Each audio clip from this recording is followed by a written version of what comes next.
आज भी मुझे स्कूल वक्त पर पहुंचना है।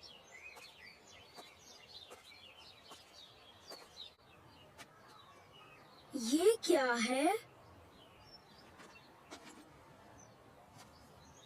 किसी का बटुआ लग रहा है। अगर मैं ये रख लूं,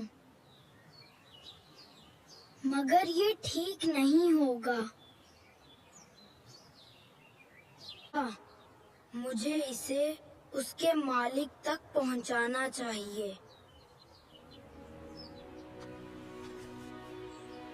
अस्सलाम वालेकुम। क्या ये आपका बटुआ है? मुझे ये रास्ते में मिला था, इसलिए वापस ले आया।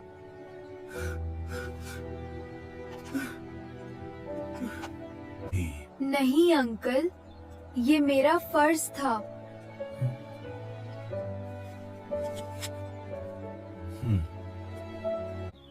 ईमानदारी ही सबसे बड़ी कामयाबी है।